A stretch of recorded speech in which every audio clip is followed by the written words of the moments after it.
Hey there, golfers and golfettes. Tom Saguto here, PGA member and founder of SagutoGolf, answering a classic golf question. I get this all the time from my students. They always want to know, how much should I shift my weight? So we're going to be talking about weight shift and what it means for your golf swing. First thing, what is weight shift?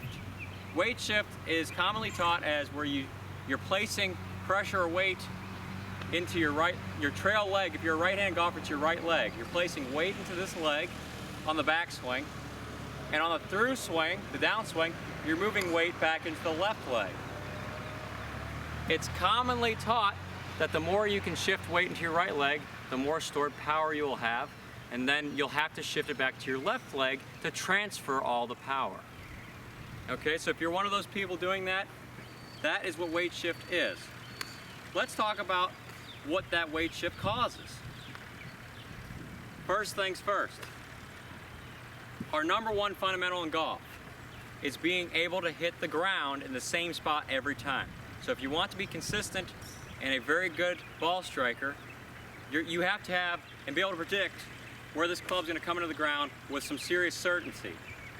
So meaning, like, when I swing this club, it's going to hit the ground in the same spot every time. You have to know that, control that. That's what good contact is all about. All right, why am I bringing that up? When I shift my weight to the right, I change my point of contact in the direction of the weight. So if I shift to the right, I move my point of contact to the right, so behind the golf ball. So shifting your weight rightward hits as you hit behind the ball. If I shift myself to the left, moves my point of contact to the left. So these are rules. These things work all the time. If I'm shifting to the left, contact moves in front of the golf ball. So now you're thinking to yourself, well, why would I shift at all?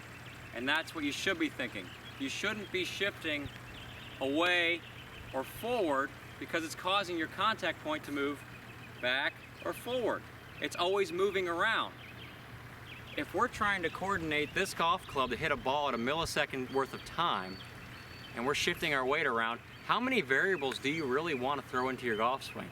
We can make the swing as complicated as we want or as simple as we want. I'm opting for simple because I don't want you to have a headache, and I don't want you to go stay playing bad for so long, and just while you're on YouTube looking for this advice is so you can get better at golf. If I'm shifting around, I not only have to coordinate where this club comes into the ball, I also got to shift the exact same amount every time. That's a variable. I can't control that. I got to shift the same amount every time. And what do we want to do? If we don't shift, and I'm going to advocate for this, we're going to stay very centered over the golf ball. No shifting gives us one point of contact. When you have one point of contact, you have lovely looking golf clubs like this at the center of the club. And that's where maximum power and consistency exists. When we hit the golf ball, we're not going to shift. Instead, we're going to pivot. Do some dancing here. Rotate. I'm going to hit a shot here. You're going to just pay attention to how much shifting I'm doing. I want one point of contact. So here we go.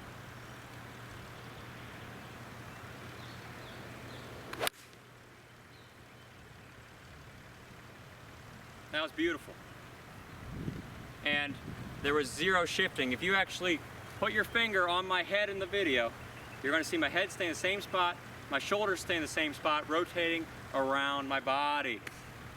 So there's no swaying, no shifting like this or through.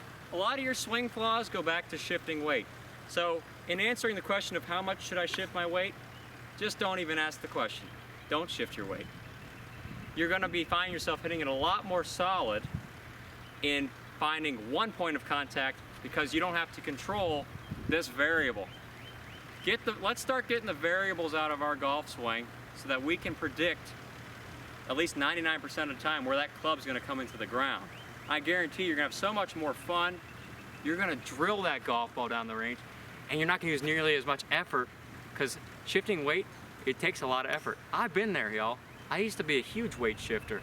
I was the weight shifter extraordinaire.